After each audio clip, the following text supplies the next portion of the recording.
Hi, I'm Mike Horan. I'm the repair shop manager and general manager here at Mass Street Music. So I've been listening to gypsy jazz since I was a kid, just the music of Django Reinhardt when I first found it after reading about him in a magazine, and I found a record at the record store. And it blew my mind at the time and continues to blow my mind, but at the time I was playing punk rock and pop music, and I really didn't see it as any kind of accessible thing that I could try to do, so I just listened to it and imagined what it would be like to play that kind of stuff. But over the years I've kind of tried at various times to pick up little bits of it here and there, and there really wasn't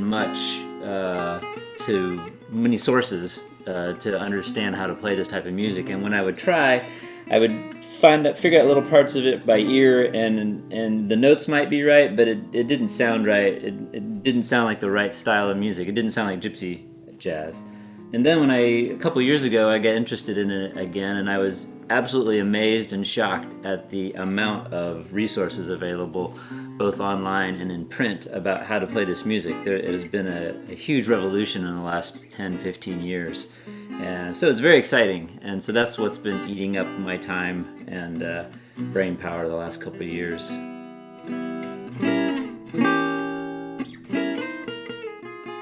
The guitars that are typically used by gypsy jazz players are based off of a design from the 1930s in France. The Selmer company, with Mario McFerry as their luthier, designed this style of guitar. This is the original style of Selmer McFerry guitar.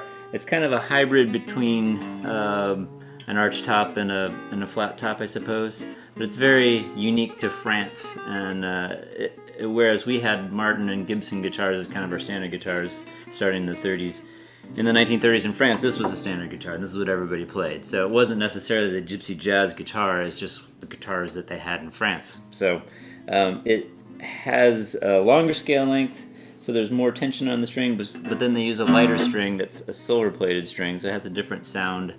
It's really great for getting a pretty strong vibrato. You can do that kind of stuff that you would expect to only be able to do on an electric guitar with 9s or 10s. You can do that usually pretty easy on a gypsy jazz guitar, and that's part of the sound. But this particular guitar is made by an American maker. It's a Del Arte. He's in San Diego, California. Again, designs based off of kind of the early French guitars.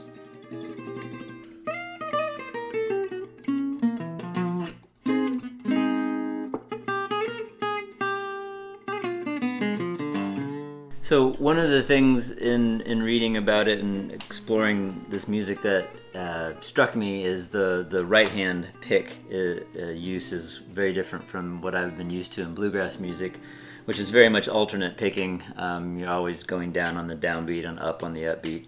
In gypsy jazz, it's pretty much the rules of the picking, which gets the sound you're looking for, that gypsy jazz sound. It does not follow necessarily an alternate picking. Occasionally it will, but there's a whole lot of downstrokes and rest strokes. And a rest stroke is basically when you strike the string, your pick actually follows through and comes to rest on the string below. That's why it's called a rest stroke. But when you do that, it makes a really strong fat sound with that minimal effort from your right hand. You're not forcing it, you're just kind of letting the string or the pick fall through the string and resting on the following string. So it ends up with a pretty strong sound. So whereas if you were doing alternate picking, it might sound like this.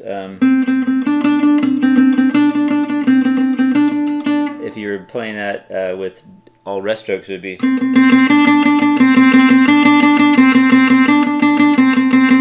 you can see there's more projection, more volume, and it's actually does not take that much energy to do. So that's kind of one of the basics of gypsy jazz picking, the use of those rest strokes.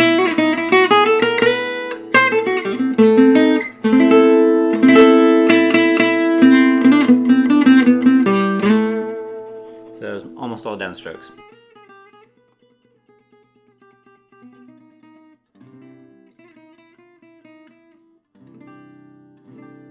One of the great things about working at a store like Mass Street Music is that you can get into something esoteric like gypsy jazz And despite it being fairly underground, you're going to run into people through the store that know this music and are interested in it as well. Which I've been lucky to get to play with people like Scott Tishner and Eric Martis and Greg Allen, all friends of Mass Street Music that are interested in the same music that I am and are willing to go on this ride together. So it's a great fraternity of people and the web of people that know the store that kind of keep the music alive and always moving forward.